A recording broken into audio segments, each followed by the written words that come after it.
The Bitcoin, Ethereum, and Blockchain Super Conference is coming to Dallas, Texas, February 16, 17, and 18 in 2018.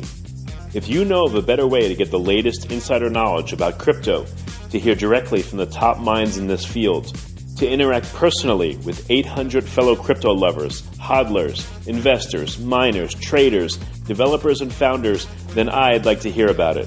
If you don't, then you don't want to miss out. Register today for the Bitcoin, Ethereum, and Blockchain Super Conference. Go to bitcoinsuperconference.com and register today as a super early bird to get the lowest rates on tickets and hotel rooms. That's bitcoinsuperconference.com. Welcome to Almost Here, Round the Corner Future Technology podcast with Richard Jacobs. Future technologies poised to transform our lives for better or worse are the focus of this podcast. Almost here means these technologies are now here and starting to be used, or just around the corner, from Bitcoin to artificial intelligence, 3D printing, blockchain, virtual reality, and more. Hello, this is Richard Jacobs with Future Tech Podcast. My guest is a returning guest, Brian Deery, Chief Scientist at Factom. And I keep coming back to Brian because he always got a lot of interesting things to talk about in the crypto sphere. He's got a lot of deep knowledge. So today we're going to be talking about atomic swaps, decentralized versus centralized exchanges, and a few other interesting items, perhaps Lightning Network. So Brian, how you doing? Thanks for having me back, Richard.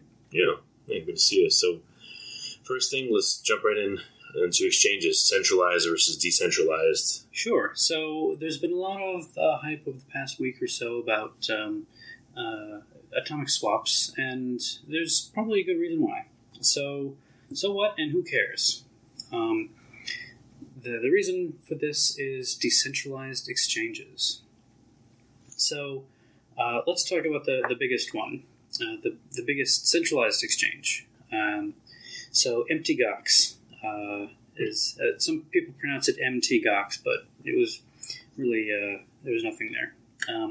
There was a yeah. Oh, I thought you meant mountain versus MT, but MT. I got you. Yeah. I got you.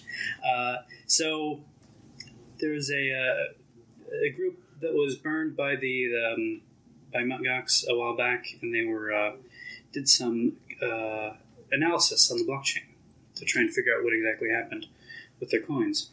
And they gave a presentation a few weeks ago at one of these conferences, and it was amazing. At one point, Mt. Gox had no coins left. They were completely cleared out.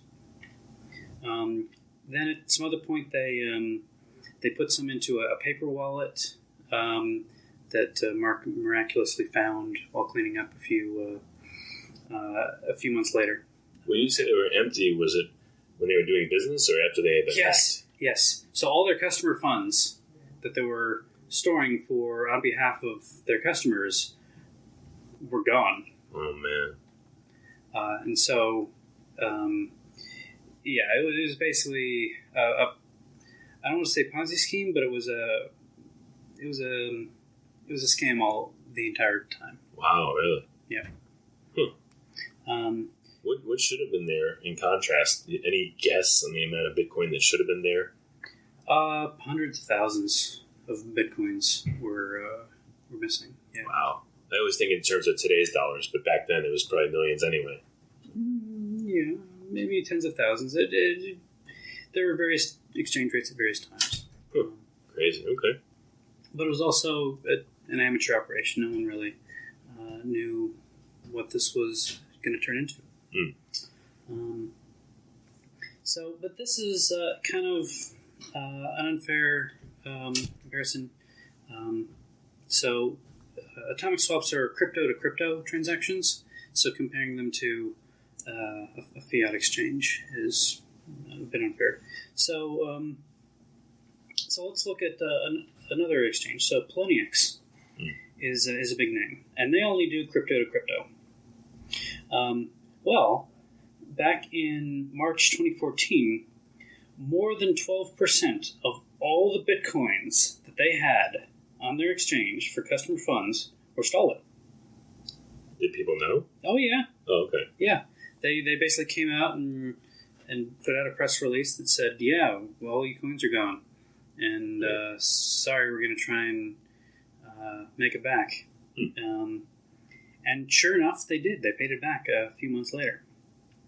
But this was one of the most surprising things to me, that they were able to generate enough revenues to pay back all this stolen coins over such a short period of time. So they're making a lot of money on fees if they can recover from something like that very quickly. They save a lot of it on having no support. Well, this was 2014, so... well, now I'm saying they probably make even more, and they probably save tons of money on having zero support. So well, that's a huge problem there. Today they're a victim of their own success. So some of these support tickets are open for weeks, if not months. Mm-hmm. And basically funds are in limbo as people are waiting for Poloniex to look at the blockchain, look at their internal database, and realize that there's a disconnect and manually fix it. Well, Coinbase too. I mean, supposedly I read in the news that Coinbase had the largest share of complaints, against them for, not helping their customers as fast as they should be. Mm-hmm. Lack of support, same kind of stuff. So yeah, it's rampant. Yeah. So there's another problem that for consumers: identity verifications. So on Poloniex, if you can put money in all day long. Oh, I know. It's like a roach motel. Precisely. Roaches go in, but they can't come out. So they have these withdrawal limits. But there are probably a few reasons for this. Maybe some of it's consumer protection. If your account gets hacked and you're not sophisticated, then you wouldn't want to have your account emptied overnight. You want to have it take some time. Maybe. I think the main reason is government surveillance. So kind of a papers, please type of situation there, where if you need to pull out more than maybe a couple $1,000s a day or something like that, then you basically got to tell them who you are. You got to hand over your papers. But why not? If they're going to have AML KYC problems, why not limit it coming in? I mean, some nefarious person, they could deposit $1 million to Poloniex in 2 seconds.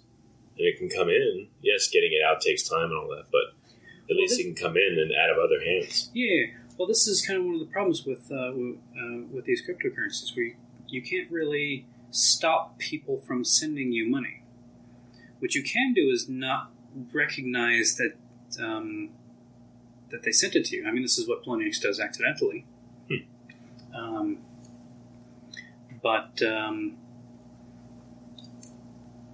They want to generate fees and getting that quickly. And I mean, people know that they shouldn't put $1 million in if they're not going to be able to get it out. Maybe they'll figure it out later. But there are other exchanges. So Bittrex allows 0 withdrawals if you don't present papers. Right. So why do people trust these exchanges? So you've got Poloniex and Gox and these other exchanges. Well, this is where the liquidity is. So this is where you go to basically get the best rates. Also, trust. So these exchanges have been operating for years with many not horribly dissatisfied customers. And these guys probably won't run away with your money over the next few days. Well, another thing, too, is so I'm U.S.-based. If I deal with a U.S.-based exchange, I feel like, all right, they could be sued, they could be subpoenaed, they could be gotten. Also, too, you didn't mention that, let's say you have 20 different coins in your portfolio. Mm-hmm. It's a nightmare to try to get wallets for all of them. And the exchanges conveniently act as a wallet for all of them. Sure, yeah. Not a great one, but... Yeah. So there was an exchange that operated without asking for papers. So BTC-e was incredibly amazing to me. They operated over half a decade without all these draconian controls on, but alas, they were a centralized exchange, and they could be shut down, so they were. They basically took down their website, and it's still unclear. Things are unfolding about what's happening there, but so there's another crypto to crypto exchange. There's one ShapeShift. So it's very easy to use, the service, but there are a few limitations. So they've got a $5,000 limit on transactions. This may be high for a lot of people, but for some people it's a low number. So while this limit might make sense from a perspective of someone who's trying to move some funds, because if you were to, on a regular exchange, if you were to sell all the coins at once, you get a lot of slippage on the order book. So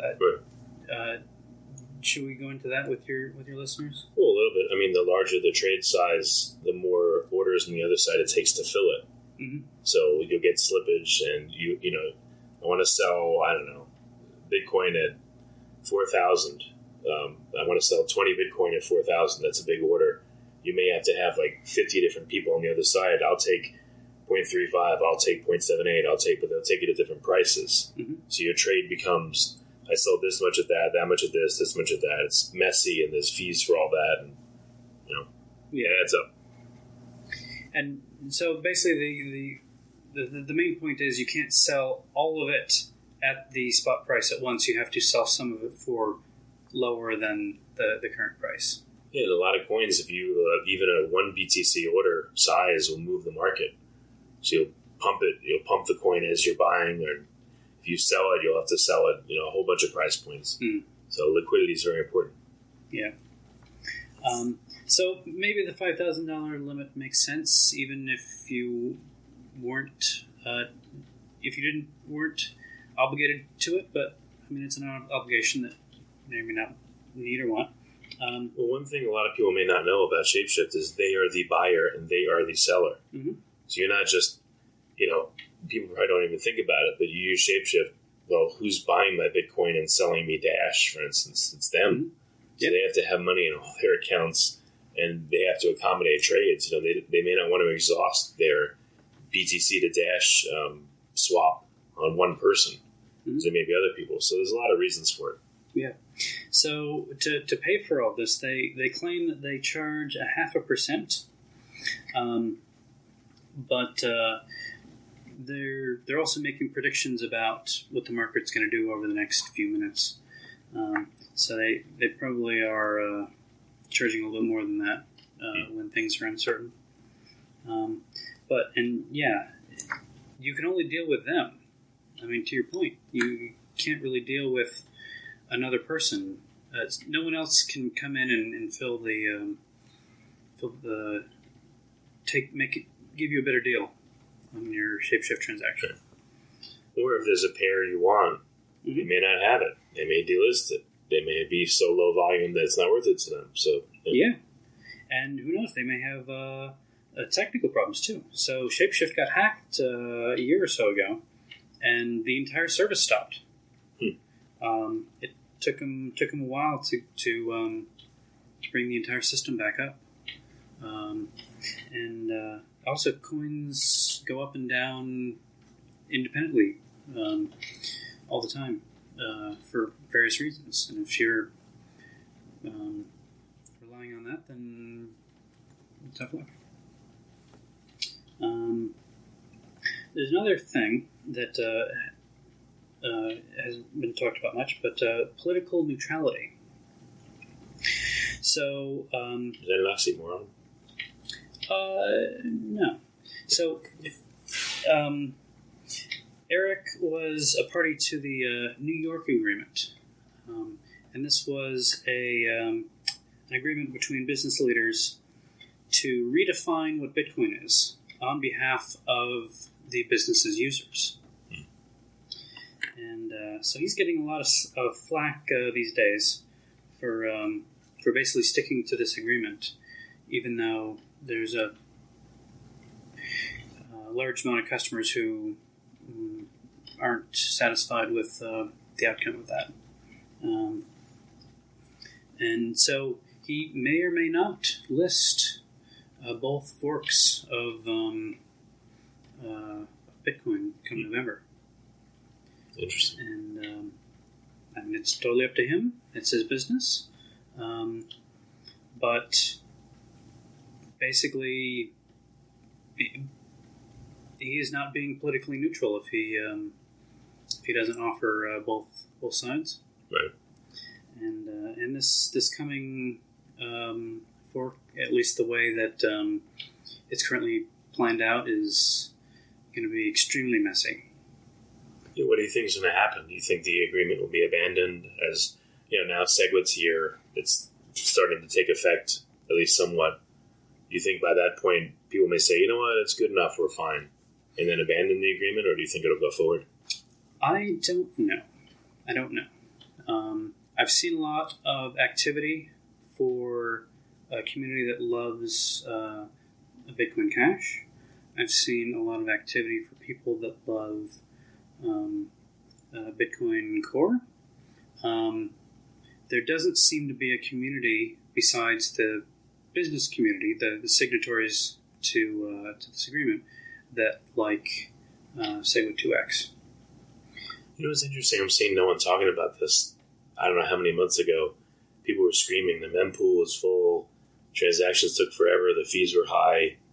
Are the fees high now? I don't know personally, and is the mempool full all the time? Is there even a need right now in this moment to scale further, or are things magically okay?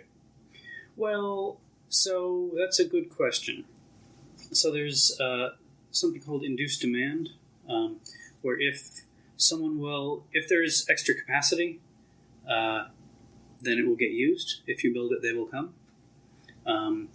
But as far as the Bitcoin mempool is right now, it fluctuates from an hour to hour, from day to day. But Factom has been paying about 20 cents per transaction. And occasionally there are delays of a few hours when there are transaction spikes. But it's a far cry from the $1 or so transaction that we were paying a few months ago. So it doesn't feel like the urgency is there right now, but we've still got a month or two, and so who knows, the urgency might return. Okay. And then one question on exchanges. So what is a decentralized exchange and how would it work? So sure, we'll get to that. Okay. So another thing, Eric has actually recently hinted that he is working on something like a decentralized exchange. So there may be more in the books from there. And so all this is to say that decentralized exchanges are badly needed. So lower fees, because you're not paying businesses for the risk of and the overhead of holding all these coins. Higher liquidity, because you're trading with the entire world. The absence of surveillance. You won't have to show your papers anymore. Political neutrality, where you basically you can choose the coin the software that you want to run, and greater security, because all the coins are held by the end users and they're not held by some centralized pot of gold to get stolen. Here's the question, though. Where's the order book going to come from? Who's going to see what orders are out there? I mean, an exchange's role could shift to, all right, we'll host the order book, but we're not going to take custody of any of the coins. But we'll just show you what's out there, and we'll take a fee for you to list your trade on our order book. Sure, that is a unsolved problem at this point. So maybe. So there are a few decentralized exchanges around already. but they're not really used a lot. I wouldn't even be able to tell you the names of them. Okay. But suffice to say, there's not a whole lot of liquidity there. So I guess people aren't fed up enough yet, and these centralized services are easier to use. And also the centralized services have a much clearer avenue to revenue, to profit. And so this niche that you're talking about with being the order matcher is probably going to happen at some point. Let's talk about atomic swaps a little bit. Yeah, why are they called atomic swaps? Glad you asked. Swaps? Yeah. I heard that that North Korea is doing research into atomic swaps.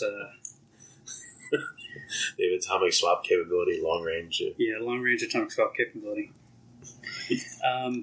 So atomic swaps were actually hinted at by Satoshi way back in the day, but they never went into detail about these. The most famous early description was by someone going by the name Tir Nolan in May 2013. It was kind of presented as a solution for exchanging colored coins. And so colored coins are basically representations of other assets. So you could have a share of stock be represented by these colored coins. And this was early days of this kind of thinking. And then it kind of moved on to Mastercoin and Omni and Counterparty, and now it's mostly all that innovation is happening on Ethereum at this point. But this was by no means the first description of these atomic swaps. So other descriptions predated it by at least a year. I don't know how far back it goes, but yeah, 2012 was people were talking about this. So how would an atomic swap work? Looks like a very simple case. Sure. So I guess how technical do you want me to get on? Just start real basic, and then I'll ask Okay. you questions if I don't understand, which will help. So there was the Tir Nolan protocol, the most famous one. It worked, but it had a huge hole. It suffered from transaction malleability, and so we'll get to that later. But so let me go back to your question about the atomic part. So let's say I go to a vending machine and I put in some cash into the machine. What happens if nothing comes out? Well, that's happened many times to me. The spiral thing moves, and the candy bar sits there against the window, and you got to bang the machine. Sure. Or sometimes it just doesn't move. Yeah. And sometimes if you go to a merchant, I mean, if you hand them the cash, what's to stop them from saying okay goodbye and showing you the door? Yeah. So this is what the magic of cryptocurrencies have, where it basically relies on the revealing of a secret number. So going back to our vending machine example, there are two things that happen independently. So first what I do is I put in the dollar bill, and then at some later point in time, the goods get sent out. So with crypto, what you do is either both of these transactions happen simultaneously, or, let me rephrase, either they both happen, or they both can happen, or none of them happen at all. It's like an all or nothing type thing. Precisely. Okay. Yeah. This is all assuming things are acting properly. And so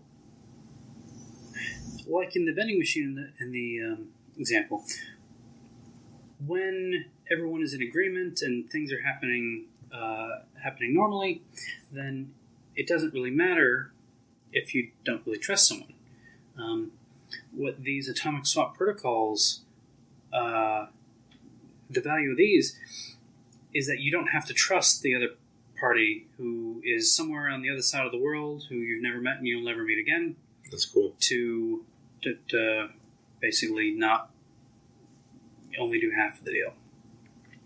Now, what they can do, though, is they can cause you to have a bad day. But I think we'll get into some of the problems a little bit later on. But so the problem with the atomic swaps is it takes 4 transactions. So typically they're done on different blockchains. They can be done on the same blockchain, but you'd probably use a different way of doing that on the same blockchain. But basically the way it works is one person will put funds into an address that has 2 exit conditions.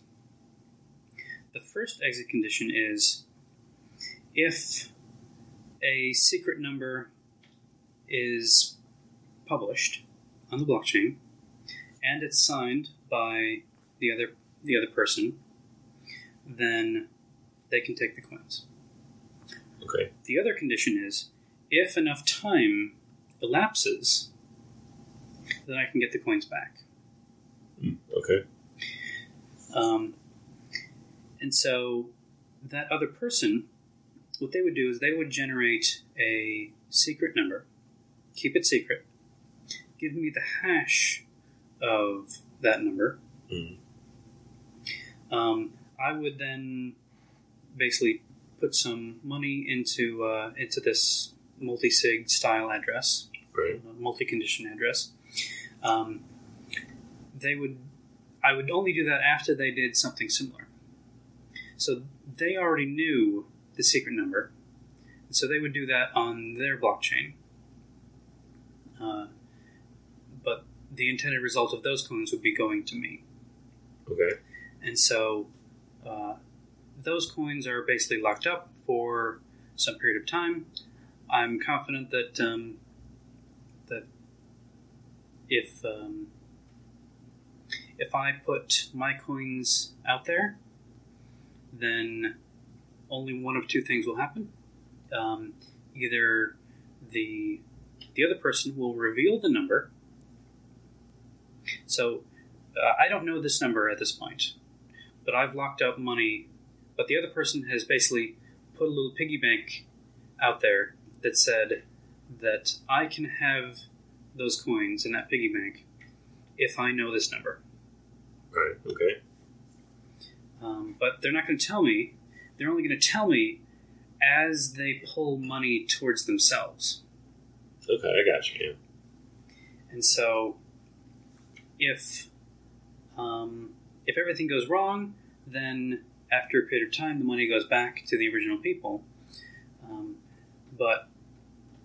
And so since this is a blockchain, since you need to publish this secret number in order to pull those coins, that person needs to pull those coins, I'm basically guaranteed that I can get the coins when they take theirs.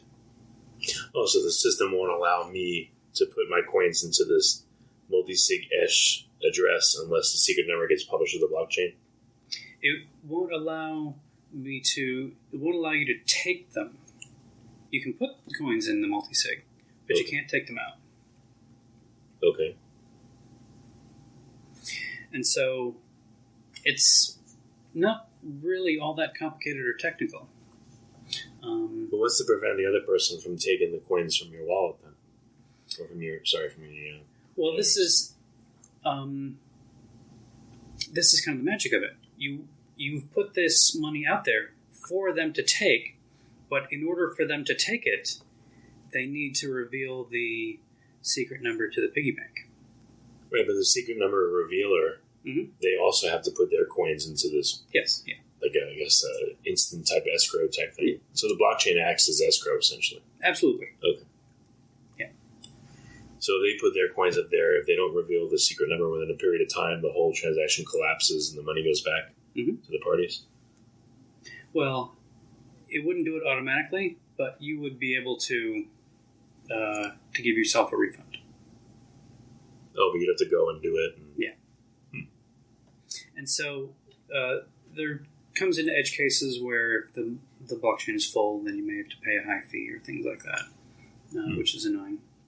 Well, what if someone tries to spam you and do like dozens of transactions all at once, blah, blah, blah, blah, blah, and ties up, you think, I don't know, maybe it's automated and you put your money into this address, but it somehow automatically has you spend the money 8, 10, 12 times, and it ties you up in all these transactions. And So, yes, that is a big problem. So this one is more a problem of identity.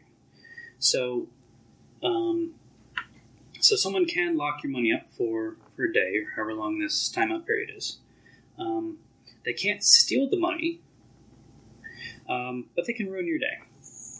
So some kind of a reputation system would help with that.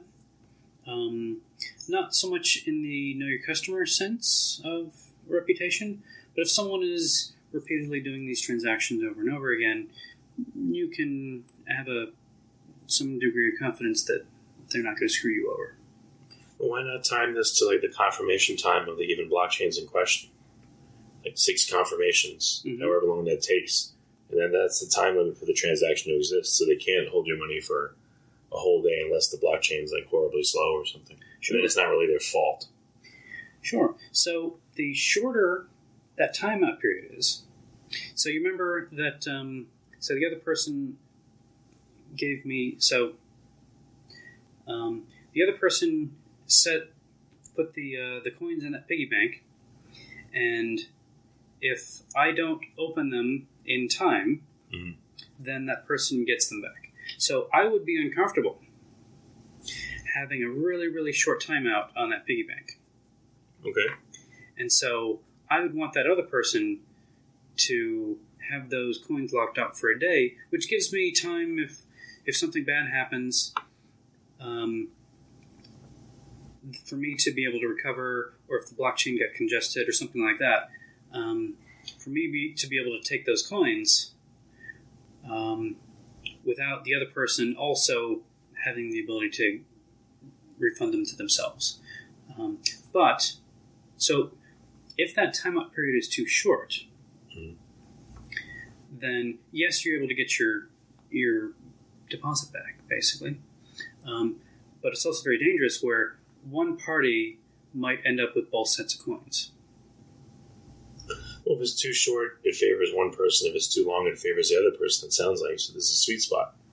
Exactly. So I don't know if there should be a predetermined set of times or values based on, again, how long it takes to render a block on the given blockchains, or the people decide when they're going to do it, they choose.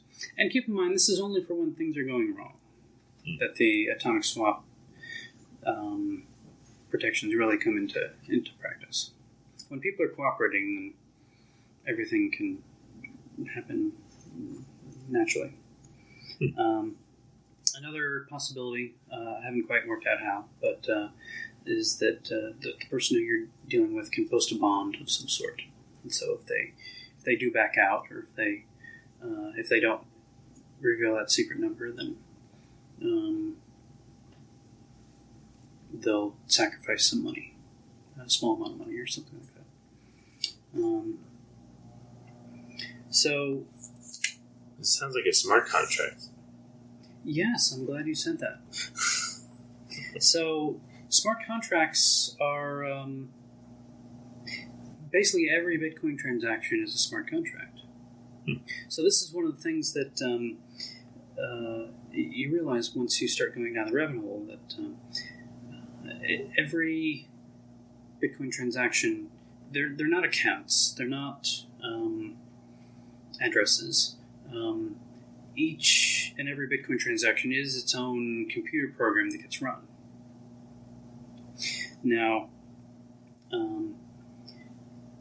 doing these atomic swaps in Bitcoin might be a little bit harder. So there are a few standard computer programs. These are, and so a transaction like this would be a non-standard transaction. And this may not propagate around the peer-to-peer network as efficiently as a regular transaction. Your transaction might get stuck. But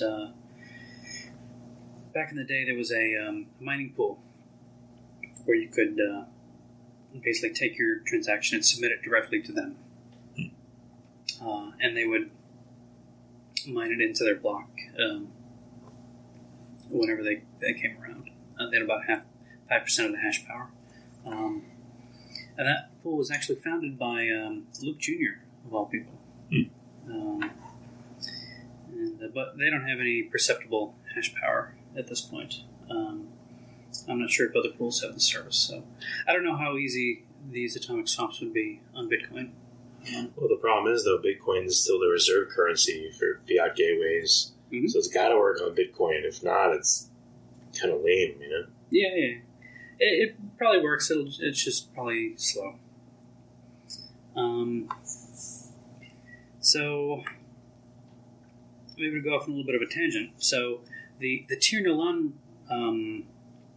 protocol had this huge hole with malleability, where this malleability meaning the screw width abilityness of a transaction, exactly, the monkey abilityness. So it relied on a refund transaction that was multi-sig, that was only really used when you when things went wrong.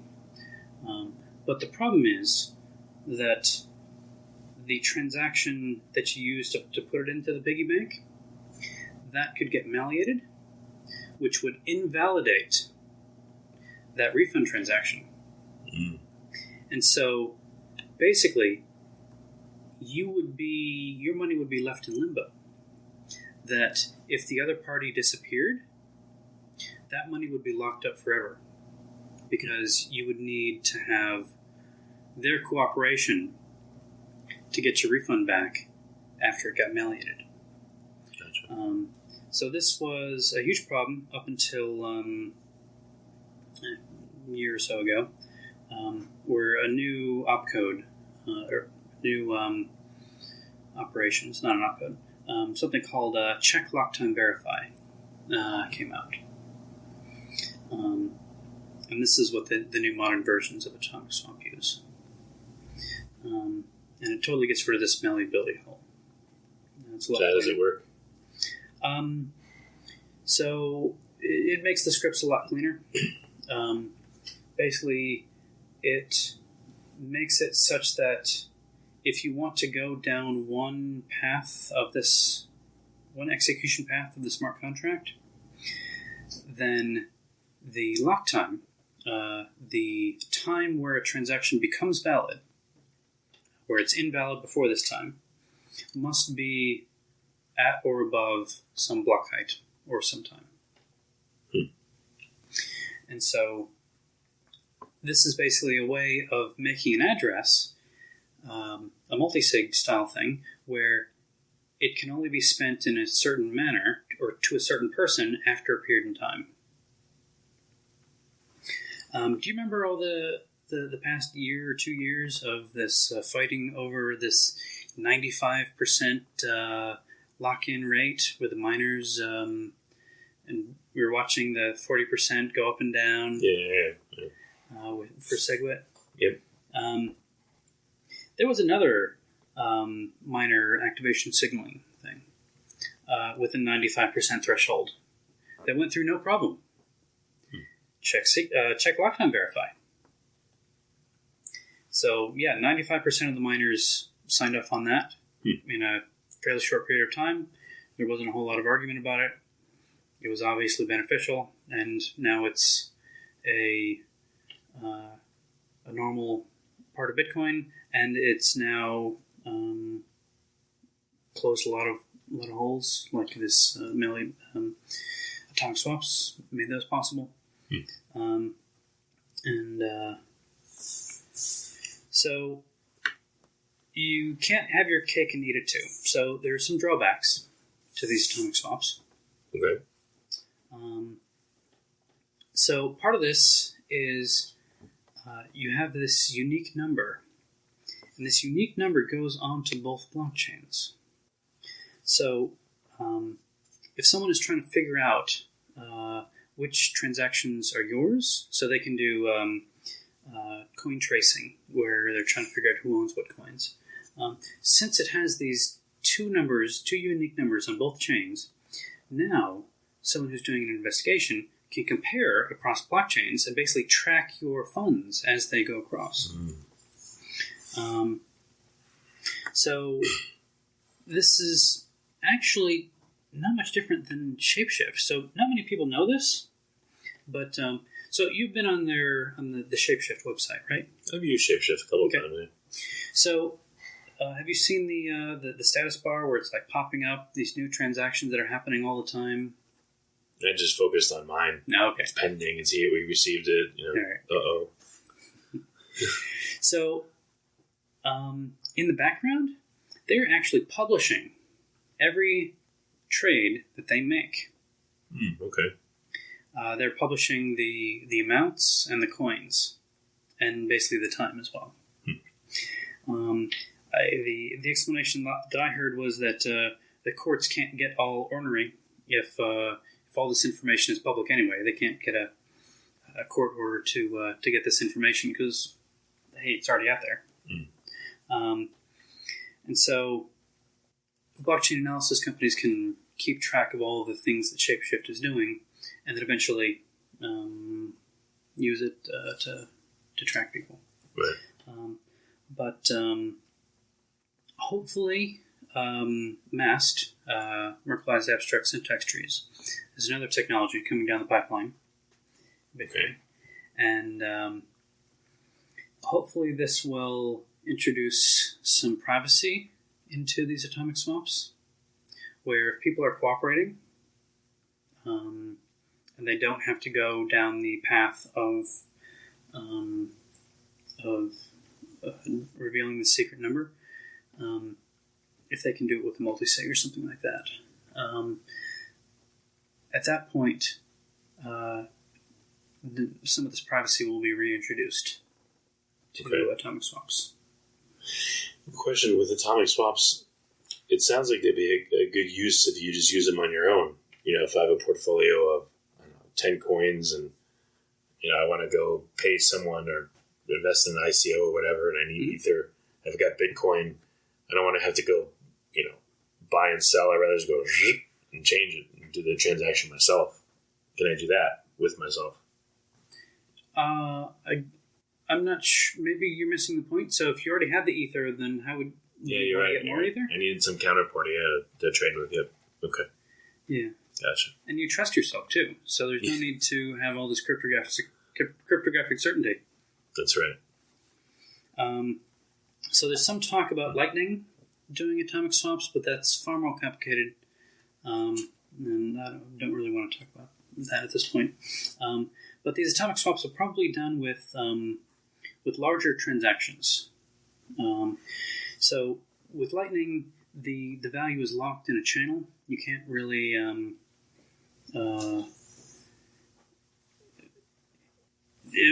as of right now, Lightning is set up to only transact with $40 or $50 or it's maximum.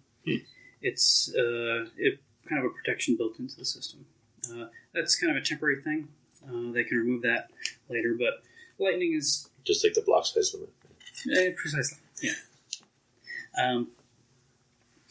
But these atomic swaps don't really have a baked-in limit or need funds to be locked up for a period of time like Lightning does.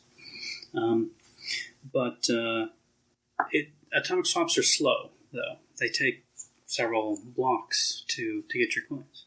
Now, after people are used to doing transactions on the Lightning Network where things happen instantly, waiting for blocks is going to be a very painful operation. This is sort of like if you switch to a new computer and then you go back to your old one.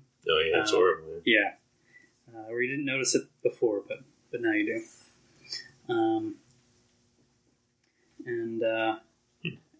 And other things, discrete log contracts, which are basically a way to do oracles and sort of a derivative contract on to have kind of a pegged Bitcoin value. So Bitcoin value can go up and down, but you still have the same amount of USD value. But I think that's a conversation for another time. Yeah, sounds like it. Right. So in order for a decentralized exchange to work, you have to have atomic swaps, essentially, right? Otherwise, you got to send it to a central clearinghouse partner that will match and swap funds. Yeah. Okay, I didn't realize that. Maybe it sounds obvious, but I just didn't realize that. So what's your prognosis on the development of atomic swaps and decentralized exchanges? How long till there's one that works and, gets widespread adoption? It's a good question. I mean, people have been talking about this for many years. Apparently there are exchanges that are out there already, but people aren't using them for whatever reason. So either they're too hard to use or the centralized services are easier. With these exchanges, you're going to need to load software up on your computer. You can't just use a regular old wallet to make these happen. Even for an exchange, you got to log into the exchange, so it takes effort. Yeah, people are used to that. People are more used to dealing with an exchange and a login and password than installing new software and having it on their... And it's just a matter of getting the software written also. And this is actually one of the more disappointing things, is that the incentives really aren't there to have these exchanges for the creators of the system. So there are a few decentralized exchanges that are starting up that have raised money in ICOs, and we basically just walked through the algorithm that you don't need to have an ICO to do these atomic swaps. But in order to build software, you need to have an incentive. Right. And so by having these projects get funded, now they have the will and the resources to actually make these projects happen. Well, what's the problem? If they can monetize a decentralized exchange, it's a useful thing for people that value it. Mm-hmm. So they could charge a fee, again, maybe for showing the order book or curating all these orders out there into one spot and showing them to you. Yeah, take a fee for doing it. Mm-hmm. I haven't looked too closely at those exchanges and how they plan on monetizing. The other problem too it presents is so in order to be really effective at a decentralized exchange, which pairs you're going to have on there. So the more pairs you have, the more order books you have to have.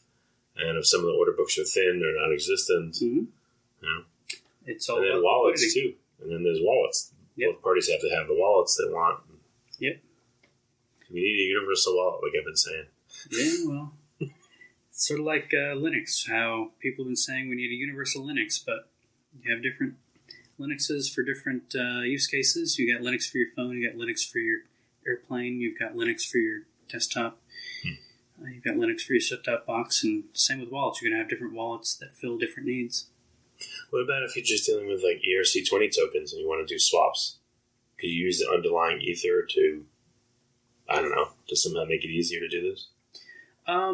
So if things that are happening on Ethereum themselves, that's probably they have better ways of doing it than these atomic swaps. Things that are happening on the same chain, we talked about this just a few minutes ago.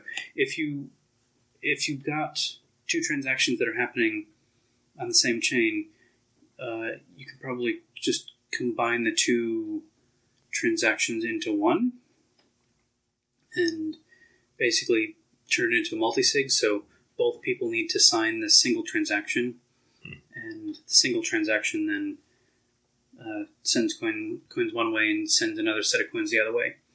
And I imagine that would be an easier thing on Ethereum because it's all the ERC tokens are all on the Ethereum blockchain. Now, if it was between Ethereum Classic and Ethereum or something like that, they would never let that happen. Well, talk about political neutrality. It's all about permissionless innovation. Yes, you can't say no. I don't know. It's like Ethiopia and Eritrea, or Palestine and Israel. It seems like. But going back to what you were saying atomic swaps are problematic on Bitcoin. Are they possible? Oh, it's certainly possible. Yeah, I haven't tried them myself on Bitcoin, so I may be making more out of this is standard. But these transactions are valid. They just need to get to the miners. It's just a matter of getting it to the miners. And if the entire peer-to-peer network is ignoring these because they don't recognize it, maybe as the network gets upgraded and these become more of a standardized thing. I may be totally wrong on this. It may be. It's okay. Well, last question is, what's standing in the way of decentralized exchanges ramping up and being present? And what's standing in the way of this? Nothing? Knowledge, adoption, I don't know. The biggest problem is always having people write the software to make it happen. This is still in the lab, essentially, right? In a beaker. This concept is just not. I mean, there was a podcast maybe a week ago about Decred and Litecoin, where Charlie Lee and the Decred guys were doing an atomic swap, and it was all command line utility applications. I've seen screenshots of some of these other decentralized exchanges, but the software needs to be there. The marketing needs to be there. Yep. People need to know that they want it. It needs to be easy enough for normal people, normal Bitcoiners. Let's say that. Yeah, that's true. There's a couple different levels there. Yeah. Okay. Well, great. I got lots more questions, but I could ask you to death for hours. So I guess that's good. But thanks for the info. I appreciate it. No one else is really going in depth on this stuff. So. Well, I'm always here for you, Richard.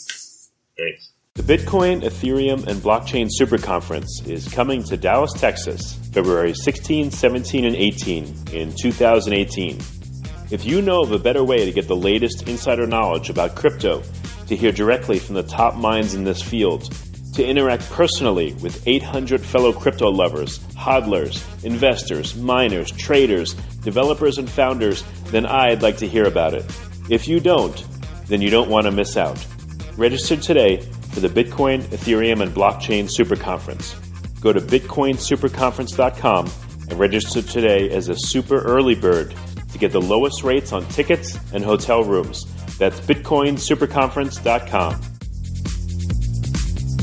You have been listening to Almost Here, Around the Corner Future Technology podcast with Richard Jacobs. Subscribe to this podcast, post a review to discover more future technologies that are poised to transform our lives for better or worse, such as Bitcoin, artificial intelligence, 3D printing, blockchain, virtual reality, and more.